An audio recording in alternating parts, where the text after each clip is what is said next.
But one of the things that we have done since our group got started in 2017 is work really closely with the Santa Fe Dreamers Project and some of their clients.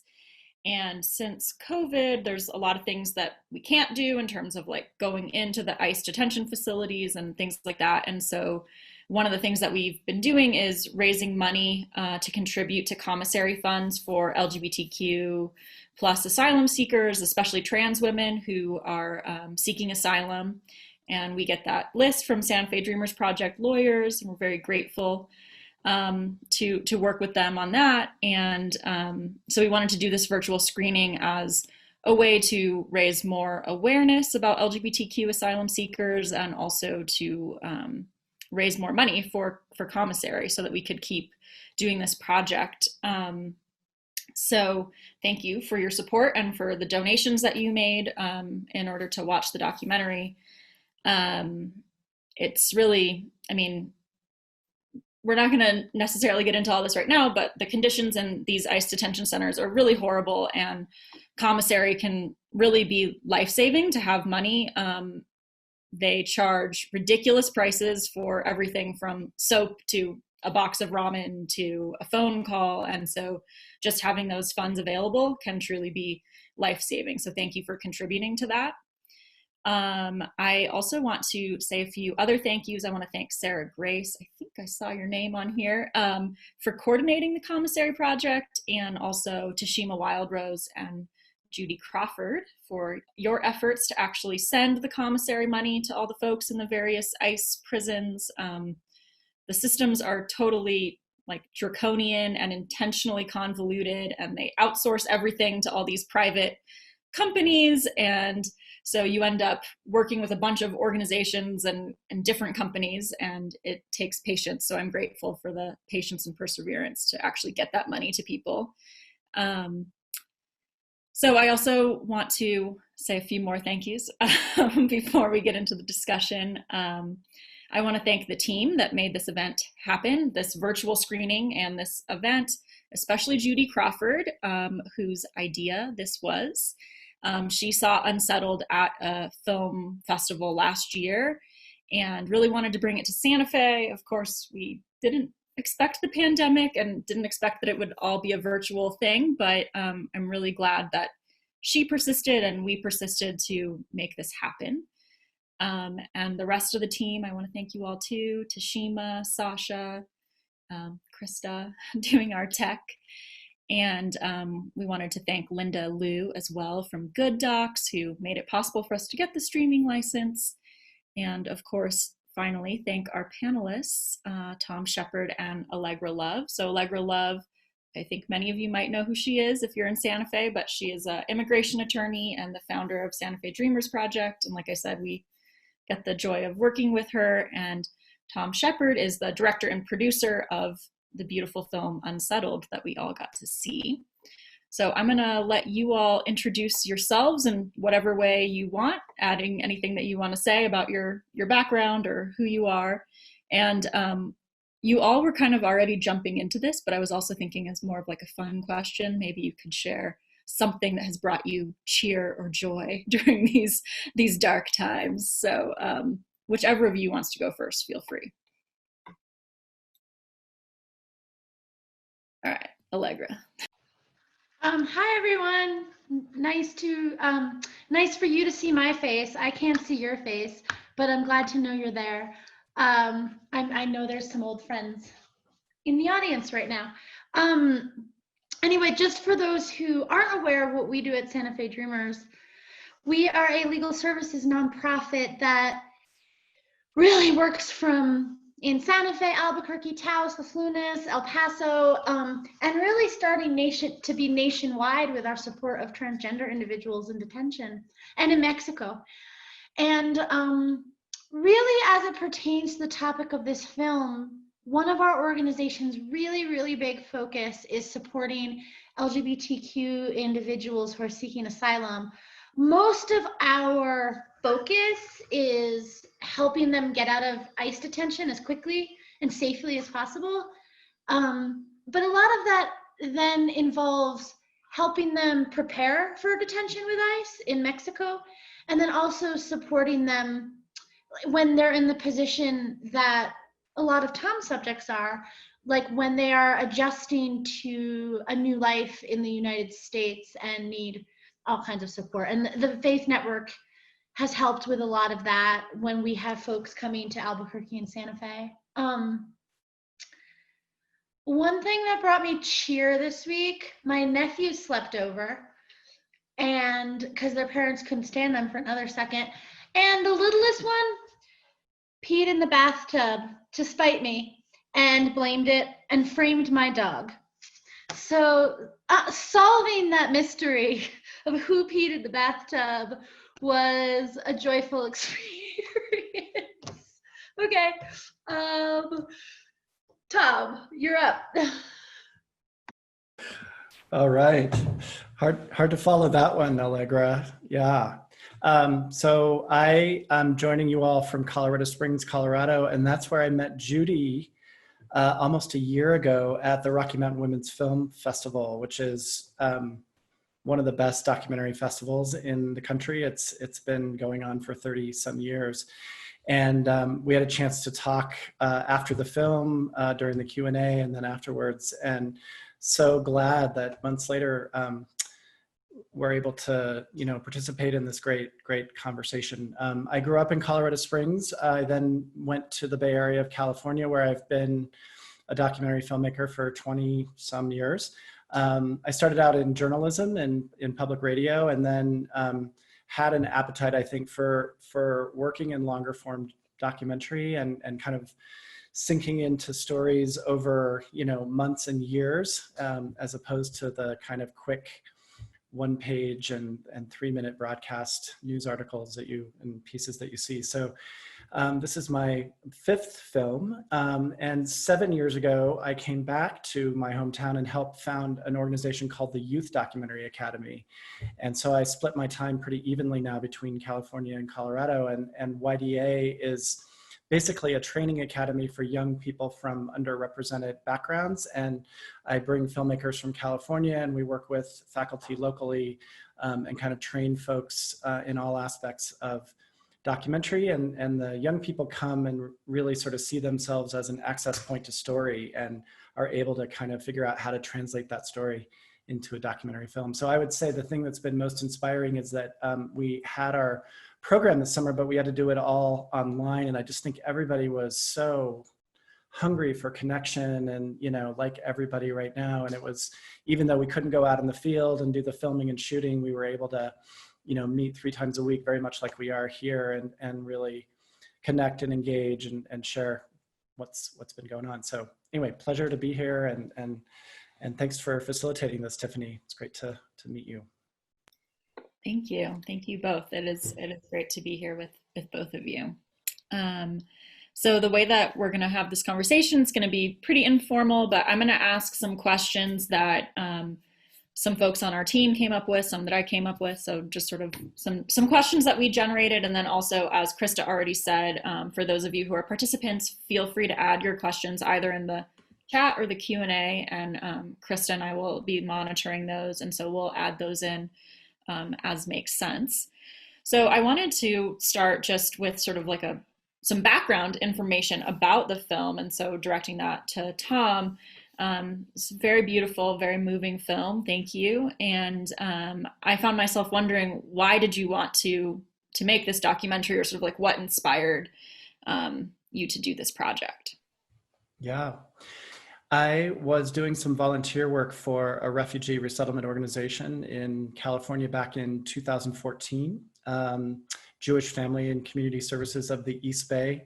And their parent organization, HIAS, Hebrew Immigrant Aid Society, they've been doing refugee work for, decades, back into the early part of last century. And so they had gotten, in 2013, they'd gotten a first grant from the federal government to resettle queer refugees. And I had read about this and had met the woman that ran the refugee program, and had said, this would be such a ripe time. I was sort of looking around I'm a gay man myself, and looking around in my community in San Francisco and just realizing that there was a lot of complacency. This was just at the moment when marriage equality was kind of steamrolling its way to the Supreme Court. And, you know, you were just finding a lot more sort of openness in Western countries, where at the same time you were hearing stories about gay men being thrown off of buildings in parts of the Middle East by extremist groups.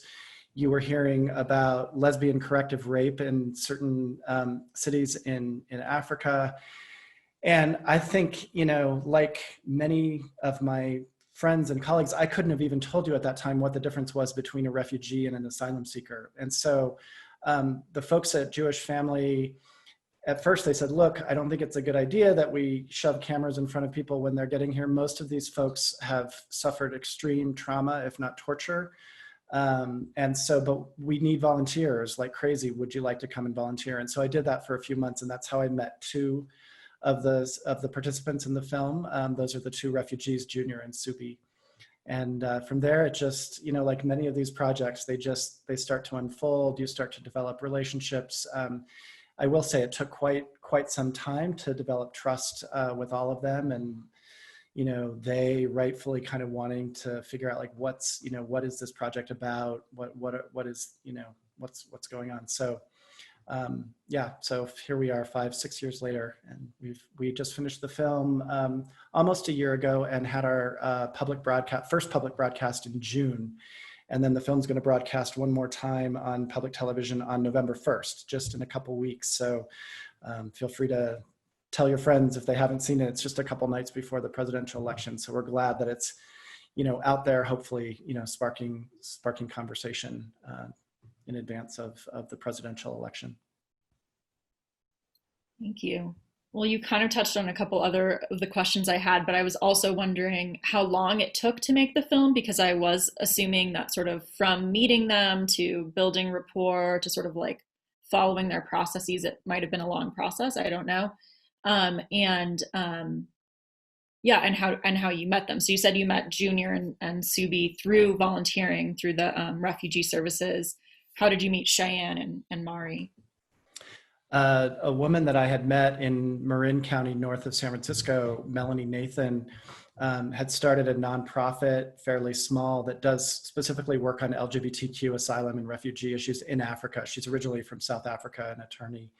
And she was following Cheyenne and Marie's story in Angola on the ground, and had connected with them. And they were in desperate straits at different points in their story. But she'd gotten an email from them that they'd somehow managed to get a student visa, which is not easy. And it's also in many of these cultures, for women to be able to leave is a really big deal. Often you're supposed to get permission from your father or an uncle or husband. And so for Cheyenne and Marie to have had the kind of wherewithal to form this relationship in Luanda, Angola, and then kind of have the, you know, chutzpah to like figure out how to get out and just kind of manage those bureaucracies to get into the US, and then start the whole adjudication process, which you see in the film was sort of nothing short of amazing. And I just remember those early calls with Melanie, and it's like, wow, you have to meet these women. They're pretty amazing. So yeah. Yeah, their relationship is so sweet too. I love just the way that you were able to capture so much of how much they loved and supported each other. It was very, very moving just to be able to see that. And that's another question that I found myself wondering about, was sort of how do you create trust and sort of get access to those like real and intimate moments in people's lives as a documentary filmmaker. I mean, I was struck by that in many moments throughout the film. One of them was also when Subi went to Caleb's house in Michigan, and Caleb mentions, oh, my parents are Trump supporters, you know, and so then I sort of was like wondering, like, wow, how did they feel about having this filmed in their home, and sort of how did that all go? So I'm curious about some of the backstory of creating those relationships and creating that trust to get the footage. Yeah, that's such a great relationship. And I'm just thinking back on the first year that there were a lot of trust issues, just because I think of the trauma. And my film partner, my co-producer, Jen Gilliman, and I were probably maybe just a little younger than the age of the parents of most of the folks that we were meeting. And I could definitely see a kind of repetition of trauma and almost a sort of transference, because on the one hand, I think we were these incredible kind of instant allies with them, and you know, creating pretty quickly a safe space for them to share. But then I think you know, those trust issues would come up. And you know, this sort of points to one of the really unique experiences of queer refugees and asylum seekers. Most of the refugee resettlement model in this country has always been really predicated on families. You know, like a family will flee a war-torn zone in Iraq, and if they come to the Bay Area where I live, they'll immediately be connected by someone like Jewish Family Community Services or IRC or other agencies that are tapped into their diaspora. So maybe it's a mosque or a grocery store even, or community centers. So it's not easy by any means, but you know, LGBTQ refugees are not fleeing with families in 99% of the cases. They're often fleeing from their own families. And that's a whole sort of another level. So when they get to a place like Canada or the US or other kind of country of resettlement, the risk for increased sort of isolation and depression and all the sort of repetition of trauma is much higher. And that's something that I started to understand and was pretty heartbreaking and really would sort of come up. You know, as Subi says in the film, it's like family is supposed to be the safe place where we go when we experience bad stuff in the world. And so when we went to Michigan, it was just so striking to me. Like he, you know, had found, it was his second boyfriend, and he's starting to get his footholds into the culture. And then he's, you know, in the middle of northern Michigan and kind of red state America. We understood, like, wow, what an interesting moment. And despite how awkward Caleb's dad is in that scene, I for one felt like he was trying to reach out from his place to connect, and maybe had never met a refugee in his life, let alone a gay refugee.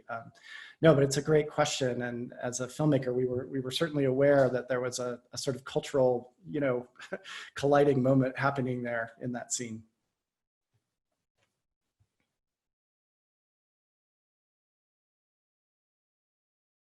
I think we'll pass it to you in a minute, Allegra, but I think another question that we had about the film was sort of, I think this question came from Judy, but you know, what do you think that Mari and Cheyenne and Junior and Subi would say have been some of the biggest stumbling blocks to feeling safe and comfortable in the US now that they've been here for a number of years? We also kind of related, we're wondering, you know, are you still in touch with them? Are there more updates on how they're doing? But maybe just the first question first, sort of like, what do you think are some of the biggest things that you kind of mentioned, you know, the re-triggering of trauma, which makes sense. And obviously we saw some of that was portrayed in the film in certain ways, the ways that was happening with folks. But what do you think are some of the biggest challenges or stumbling blocks that they've encountered now that they've been here for a number of years? Yeah.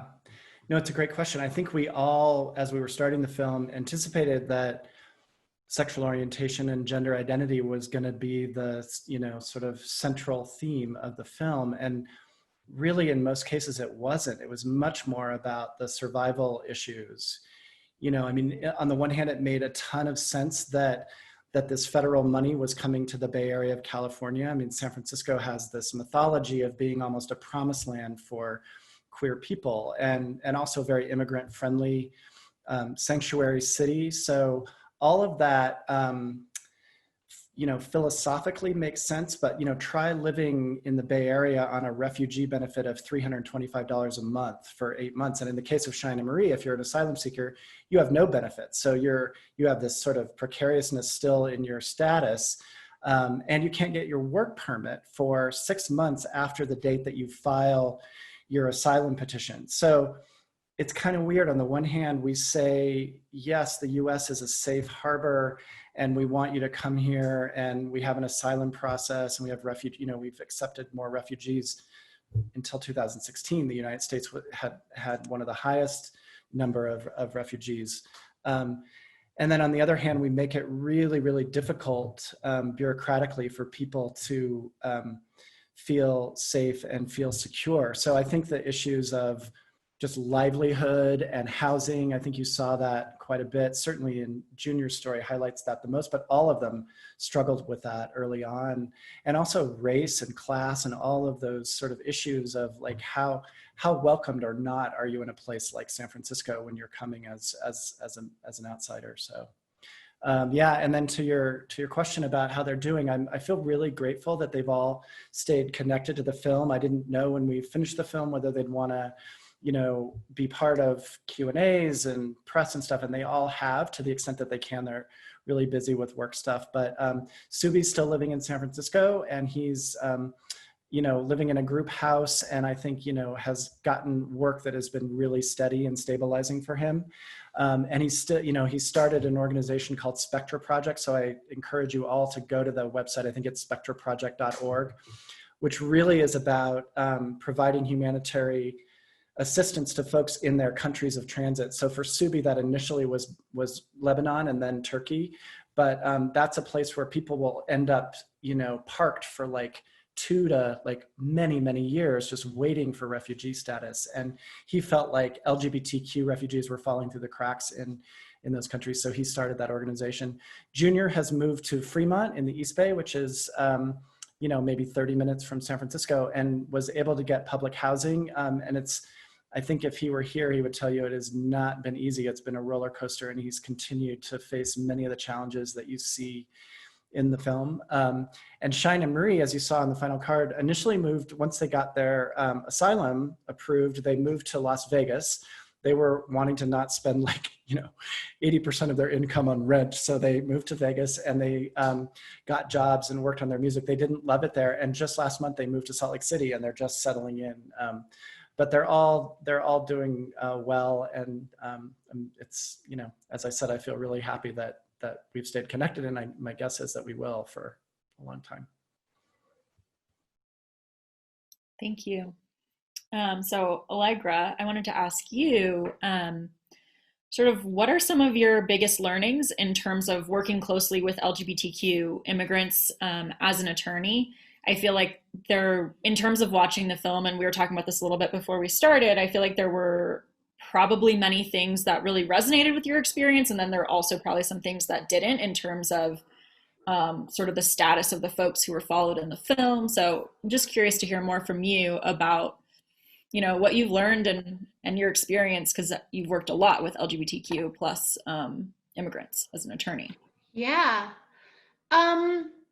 I think one of the most interesting things for me about working, like, because when you get down to it, like, yes, I'm an immigration lawyer, but the way my career's been lately is I'm an asylum lawyer, because like immigration law is one thing and navigating all of that, and asylum is like a really specific subset of our immigration program.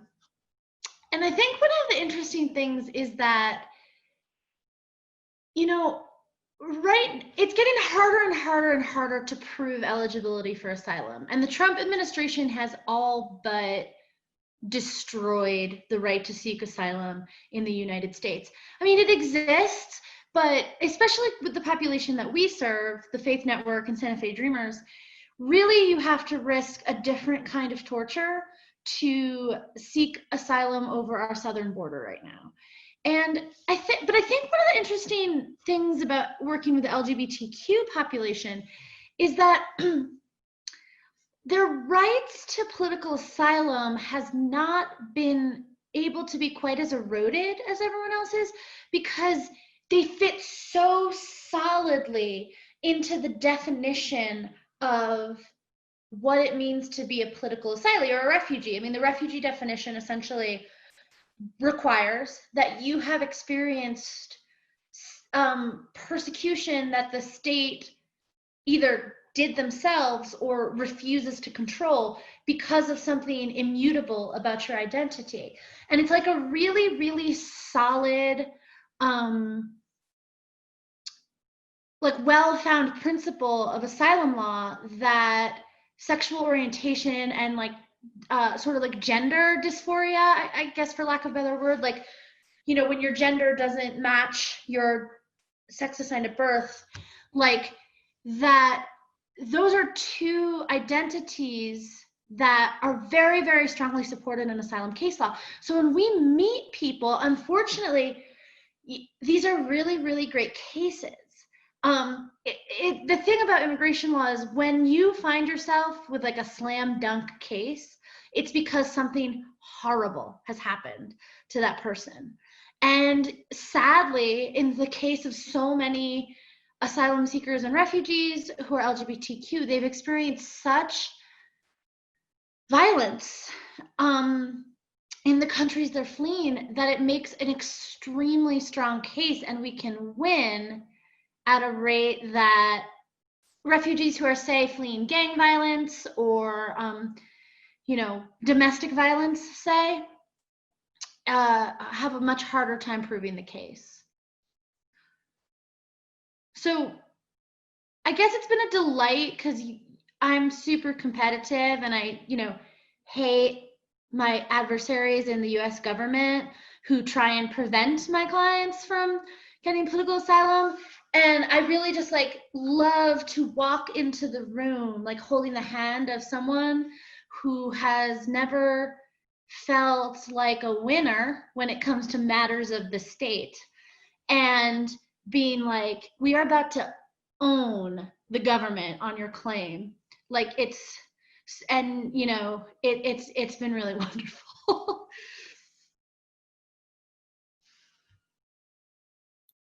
Thank you. So this question, I think either of you could answer, but maybe more in Allegra, but maybe either of you. You know, watching the film, one of the things that I think many of us thought about is sort of, is there anything that we can do as US citizens to put pressure on foreign governments or impact foreign policy around LGBTQ plus, you know, human rights? Obviously, folks are having to come here because their rights are being totally denied in the countries that they're coming from. And so that was sort of one question that we had, and maybe a follow-up to that is also, what can we do in our country to impact the discriminatory policies towards immigrants, and also that we still have towards LGBTQ plus folks here?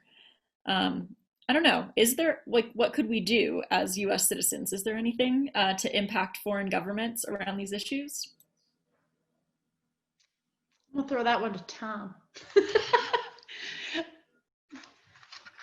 Oh, like a good lawyer, evasion and passing the buck. I'm just wanting to make sure that I get the name of an organization correct before I, yes.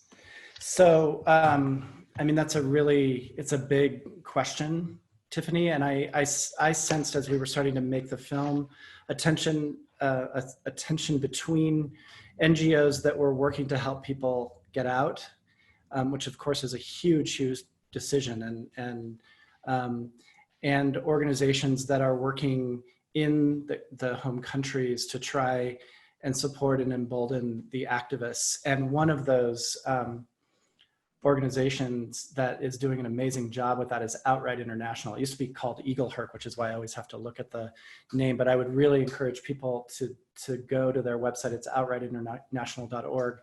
And one thing I love about their organization is that it's not top down. Like they work with so many people in different countries with different strategies based on the cultures of those countries, and whether it's state-sponsored homophobia versus, you know, there are places like, and I'm sure Allegra can talk about this, like Mexico and Brazil, where I'm guessing some immigration judges are going to be like, what do you mean asylum? Like if you live in Rio or Mexico, like good Lord, you can get married if you live in Mexico City. And yet I think the highest rate of murder per capita of trans women is in Brazil, and people who are living in rural parts of Mexico who are LGBTQ are anything but safe. There's so much violence against them. So there's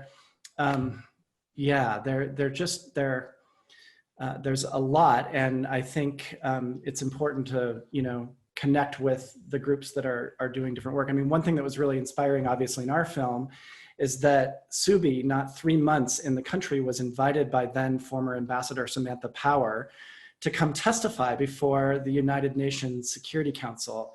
And it was the very first time that an openly queer person had done that. And that was pretty amazing. And the way I've heard Ambassador Power talk about that is that that was a very catalytic event, and that they partnered with other missions of other countries that weren't necessarily the usual suspects, because they wanted to build a coalition. And when the murders at Pulse in Orlando happened a year or two later, like, the Security Council came together and for the first time ever in the history of that body made a statement internationally about homophobia and about LGBTQ persecution. So I think, change happens at all different levels. And I'm sure Allegra has like many stories of how that's happening kind of on the personal level, and particularly with folks in Central America and Mexico. Yeah, I mean, it's funny you mentioned the example of Mexico City, because I've been in open court, talking about the dangers of Mexico to LGBTQ individual, like for a particular client, and the government will submit evidence of like the Pride Parade in the Zona Rosa in Mexico City or like one time, I mean, and this is going to sound ridiculous, but like, welcome to being an asylum lawyer. In open court, the opposing counsel, the government attorney, submitted a website printout from a travel site called gaytravel4u.com, like the number 4, that was advertising places to stay for Pride in Mexico City, which I'm sure Mexico City has a lovely Pride event. I've traveled in Mexico City plenty, but to then equate that with like the safety of trans or gay individuals across the entire nation is erroneous. Unfortunately, the judges tend to agree, because the State Department reports and all media reports tend to support our conclusion that people's lives are in danger because of their identity. But honestly, like, especially with trans folks in the United States, you could seek asylum from the United States based on the threat to people's lives, especially trans women. So I don't know that there's any place in the world right now where you can look and say, like, this is a model country for protecting the lives of LGBTQ folks. Perhaps maybe like Scandinavia. I don't know much about those places. They seem to excel at everything. But yeah, I think like we can only do so much to control foreign governments and their policies towards individuals. And I think like what I would like to see is our country again becoming, like, reclaiming our status, if we ever had it, as a place where refugees can come, whether they're LGBTQ, whether they're fleeing for political reasons. My number one client base right now in New Mexico is Cubans fleeing the political climate there. Like, it's not easy for anyone to get asylum right now. And like, I think that, we need to vote this motherfucker out of office. And then, sorry, church folks, I just said motherfucker, but I said it again. But then, provided that can happen in the next month or so, then understand that like a lot has unraveled with our standing as a country that like helped forge the refugee conventions after the Holocaust, and that we are going to have to do like a lot of rebuilding to regain the status as like a nation that can be trusted with the lives of immigrants and newcomers and refugees. Because right now we can't. I mean, we hurt those people, or we put up so many barriers to their adjustment that they get hurt. And so, this is the proper time to be contemplating that as we head to the polls, and as we think about like what we want to commit ourselves to, should there be a change of power in the United States. And some practical ways to do that is just like really decriminalizing our border and like focusing on like the decarceration of immigrant bodies in our country, because that criminal treatment of folks on our border affects people from the movie like Junior and Suvi, because we have so many images of immigrants and refugees in jumpsuits and behind bars, and even the memes about kids in cages, and in a way they're outrageous, and then but they also desensitize us to immigrant bodies incarcerated. And then when these things befall foreigners who have just come as refugees or like on visas to seek asylum, it doesn't hurt us as much as it should, because they're categorized in this like toxic criminal element that we unfortunately have become really, really used to seeing immigrants in that light. Sorry, rant over. I was just going to chime in because my guess is maybe there's real consensus in this conversation, because I couldn't agree more with what Allegra is saying.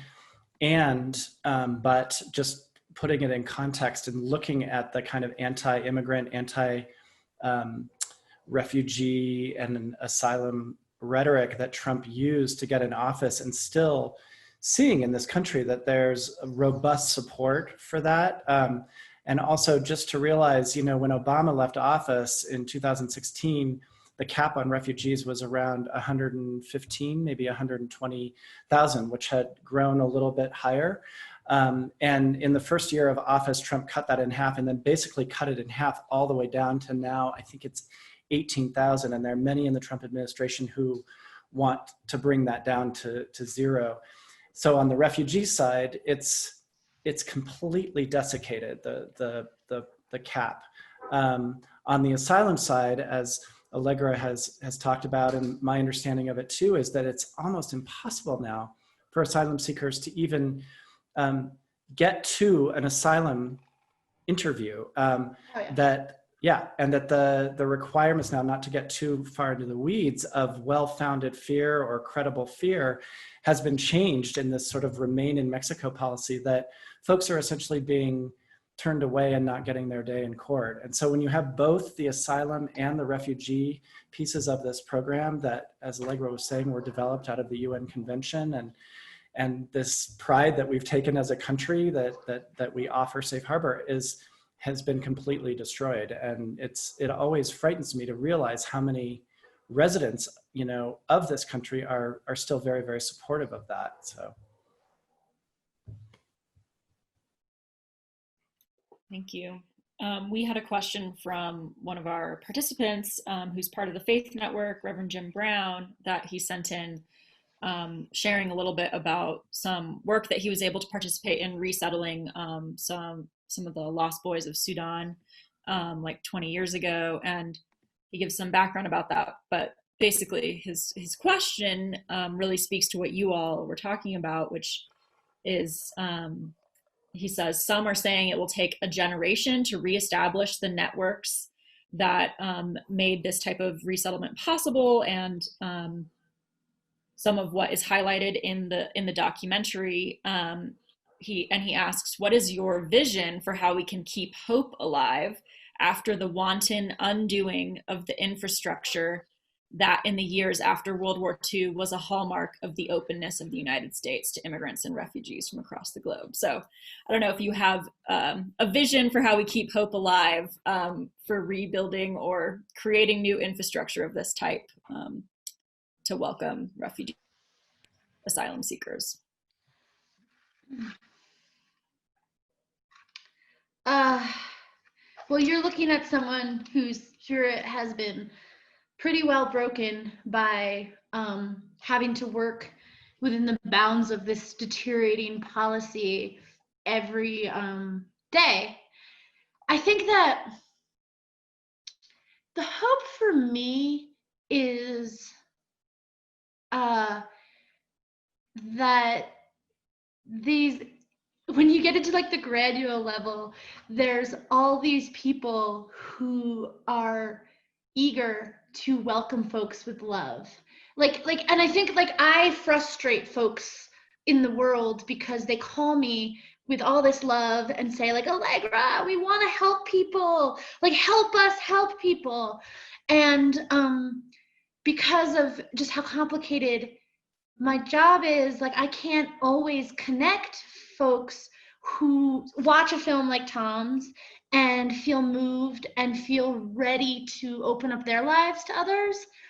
And it's complicated, but you know, it's kind of like all the things that are going on in our country right now. Like when you get into communities like the Faith Network, like Santa Fe, like I mean, every community probably in this country who gets the chance to welcome a single refugee into their community, that they change for it. Like the father, you know, who was doing the best he can, but like,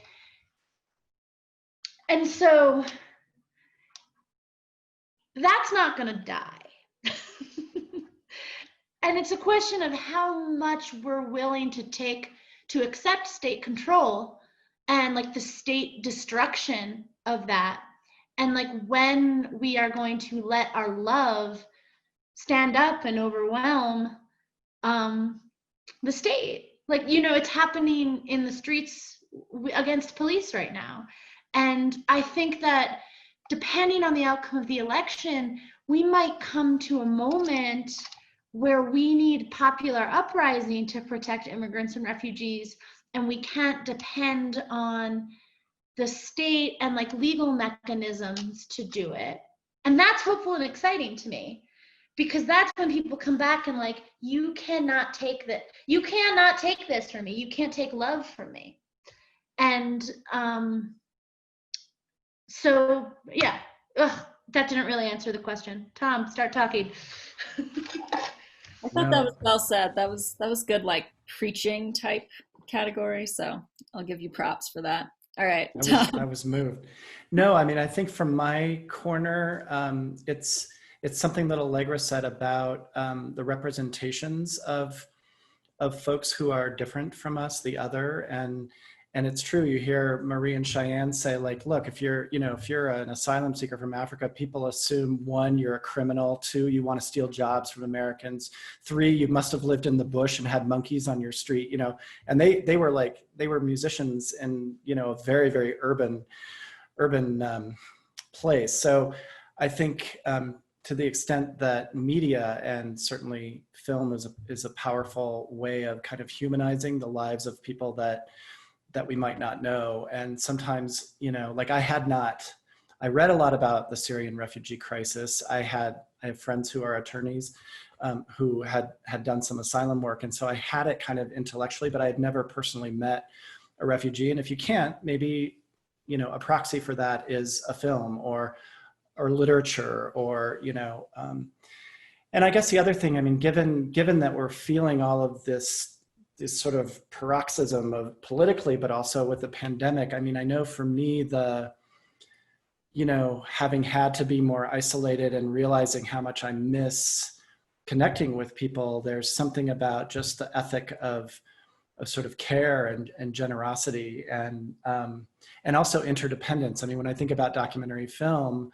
you know, film directors are dependent on the subjects to be able to amplify these stories so that a large public audience can connect to something that they don't know. And the subjects or the participants of the film are really reliant on the director to handle that material super sensitively. And so I just, there's been something about this period of time, both politically and I think around the pandemic, of like, you know, maybe there's hope. I mean, after some crises, you do sometimes see people come together around ethics like that. And I think film is certainly one, and the arts and literature is a powerful way to facilitate those values. So I'm hopeful about that.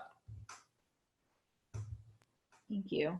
And I have no doubt that Unsettled is having that impact on some folks. So thank you for your efforts in that. I want to ask a couple of questions that we got in the Q&A box. So one is from Christina, lifting up appreciation for religious organizations supporting LGBTQ plus refugees and immigrants, and wondering sort of like, is this typical, or, you know, which religious organizations do this, mentioning Catholic Charities, wondering if they discriminate against LGBTQ plus folks. I could speak to that a little bit, but I'm also curious, Tom, like in terms of some of the organizations that you worked with who were supporting the different folks in the film. I noticed, I think at least some of them were Unitarian Universalist church folks, maybe other people of faith. So yeah, I'm curious if you had any experience in making the film around religious organizations and support for LGBTQ plus refugees and immigrants. Yes, I think because a lot of the refugee resettlement in the United States has had religious partnerships, and so as I mentioned before, Jewish Family and Community Services and Catholic Charities has certainly been part of that work. And I'm less familiar about where they are in terms of LGBTQ refugees and asylum seekers. I've done other films about LGBTQ issues and also often partnered with Quakers, the American Friends Service Committee, some Catholic charity groups in the Bay Area, Jews, Unitarians, so progressive religious organizations. And of course, there's such a history with like liberation theology in Central America and stuff. But I don't think I'm probably the best person. I mean, we work pretty specifically with those organizations in the film. I will say it was interesting. The Unitarians worked primarily with Junior. And one thing that I saw were mostly white, mostly gay men and women in their 70s who were retired, who had time to work with these queer refugees from Uganda and from Congo and from Kenya. And it was such an interesting, at first, sort of unlikely alliance. But then I thought, you know, some of these folks in the US came of age perhaps in the 1950s when you had McCarthyism going on, and maybe they were, I think, relating to this level of persecution. Whereas queer kids in San Francisco right now, they're, you know, they don't have that same appreciation for the way things used to be. And I thought that was a really interesting bond that Junior made with some of those folks. But that doesn't really answer your question, so. No, that's really interesting. Thank you. I guess to Christina's question, I will say that we have worked with Catholic Charities here in terms of, like, especially Allegra mentioned that earlier on, we were very involved when there were a lot of folks coming to New Mexico. And so we were doing a lot of like hosting and transportation and all kinds of very like direct accompaniment type work. And we were working with all kinds of folks, but mostly various faith communities, and Catholic Charities was involved in that. So I don't know. I cannot speak to exactly how the Catholic hierarchy comes down. I think it's kind of a don't ask, don't tell kind of situation, but they do, I think, generally very strongly pro-immigrant stance from the Catholic Church generally. So, yeah. You know, we work with closely with Catholic Charities here in Santa Fe and Albuquerque, and we work really, really closely with the Las Cruces Catholic Charities branch because they help out with detention. And I have never once experienced any animus about the clients we choose to serve. The one place, I have like a happy story and a sad story. I'll start with the sad one. One place that we do sometimes encounter trouble is in some of the shelters that people get released to. And sometimes I think it has more to do with just not having the right vocabulary than it is like total animus. Like I've had like whenever a trans individual gets released to a shelter or we're planning the release from detention, it's my responsibility to make sure that's going to be a safe place for them. And sometimes, you know, some of the shelter directors will say, they'll be like Catholic shelters, and they'll say, we tolerate and you know, stuff like that, more like, or they'll say like, even though we don't agree with their lifestyle, and you're like, well, but I've never experienced an agency, a religious agency that is just outright hostile. Of course, why would they call us? They know exactly who we are. We don't make a secret about it. But one of the more fun things that I've experienced is because I travel with trans women in Mexico, and we have to move through shelters, and we most of the time have to move through church shelters. And watching you bring 50 trans women into a casa de Immigrante that's held at a Catholic church, and watching like the elderly father who is in charge of the parish deal with the total catastrophe that is like 40, 50 trans girls in like their 20s coming insane at the place, and watching them, both sides, try to navigate the situation with grace and love makes for like a lot of really hilarious hijinks. Thank you for sharing that. I feel like I can visualize it, like a lot of makeup and clothes things happening. We had this, this is touching. When the last time I was in Agua Prieta in a church, one of the guys who is like, I don't know, what do they call it when someone does maintenance at a church? Like a custodian? I don't know. Yeah, I don't know if there's a special church word, but he was like an older gentleman, and when we arrived, he started just showing up all the time. Didn't say a lot, yelling at the girls, being nasty, telling them to clean up after themselves, eat. Like, at the time I tell you to eat, don't complain, clean up your beds, take your medicine. Just a nasty fella, but he kept showing up. And we got to talking like a week into it, and he had lost his job wherever he worked because he had stopped showing up because this pack of women, trans women, had arrived. And the more we kept talking, it turns out one of his daughters is trans. And he had felt this way at his own church to like express his solidarity. And this guy was a total bastard to us, but he kept us warm. He kept us fed. He made sure everyone shut the hell up at 10 p.m. when it was time to shut the hell up. Like, it was really, really heartwarming and really lovely. Thank you. And I feel like you spoke to this earlier, and Tom, it's very present in the film. Like, there really is, to me, there is so much hope in just individuals and how open-hearted they are, even if it's in their own bizarre style of being a jerk. But there are so many good people out there, and I do think we have to remember that when things feel very bleak. So we're gonna have to wrap up, but there's another question that I wanted to ask that was in the Q&A.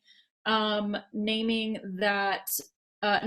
from Ellen, naming appreciation about the highlighting of the lesbian couple in Unsettled, and wondering, I guess this would be a question for Allegra, I have no idea, if there are fewer lesbians who are coming as asylum seekers or immigrants than other LGBTQ identities, and just like wondering if there are ways to support lesbian immigrants, refugees, asylum seekers.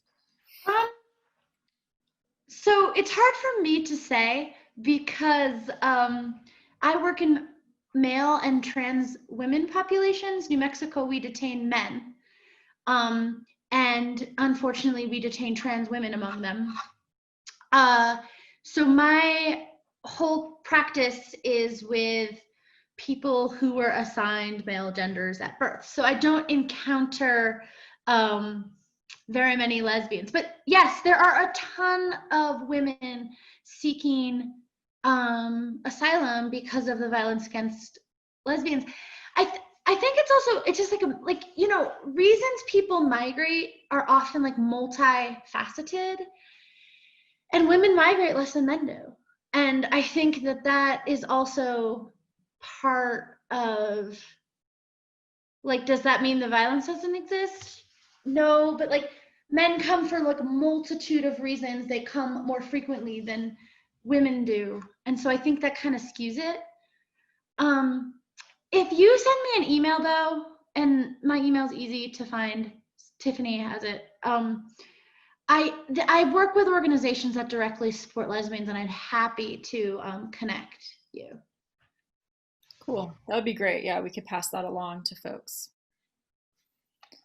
Tom, do you want to speak to that at all, or? Just from my experience and the organizations, the NGOs that we work with, it's much less common to see lesbians flee. And the areas where there's state-sponsored anti-gay violence, anti-lesbian violence in the Middle East and Africa are, as I said earlier, cultures in which women usually are expected to, get permission from male authorities to even be able to leave. But I would even say, Subi's sister fled Syria, and of course the country had been raging in war for a decade, so there were many factors. But I know that each of them were oriented differently, even to their own families. And I just think it's, as Allegra is saying, there's just, I just think culturally what's acceptable and the ability to leave and seeing yourself do that is very different if you're a man or if you're a woman. I mean, and not to put too fine a point on it, but migration is expensive, and it's a very, very expensive proposition. And we all know that women do not have the economic freedom that men do. When you just even look at like the wage earning capabilities across our globe. And I think people forget that migration is expensive, whether you come on a visa, whether you pay a coyote, whether you have to like survive on the move in camino, like for years, it's so expensive. And sometimes families have to choose who gets to flee.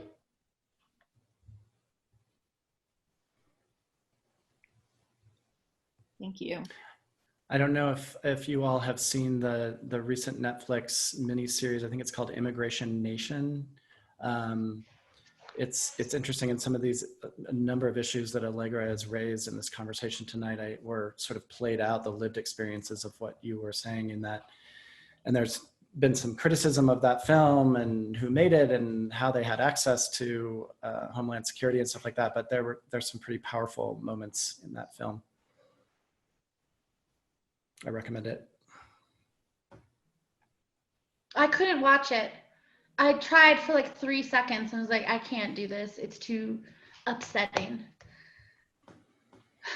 It's not like a 1 or 2 tissue film. It's like, 3 or 4 boxes in the TV room. Well, thank you both so much. I feel like I could keep chatting with you all for a long time, but I also, I know Allegra has to go watch the West Wing special, so we don't want to keep her from that. But we will make sure, we'll copy all the links from the chat box and we can send out a follow-up email, right, Krista, to everyone, just so like, if folks didn't have a chance. And we'll put the conversation on YouTube and send it out to anyone who missed it, and remind people they can, if they missed the movie, they can see Unsettled on PBS November 1st. November 1st, right? Yeah, so we'll send all that follow-up to folks just to make sure we get as much exposure for all of this as possible. So again, thank you so much to both Allegra and Tom for being here and for sharing your wonderful insights and experiences. And if you all also have anything else that you want to plug, feel free to just send it to us and we'll send it along with everything else that we're sending. I think Dreamers is doing a fundraiser, so folks should donate to that if you haven't already. And so we'll send out info about all of that. But thank you all, also to our participants for being here. And yeah, thank you. Thank you, everyone. So nice. Pleasure to meet you all. So have a good Enjoy night. your evenings. Yeah. Hope everyone finds some magic in their day tomorrow.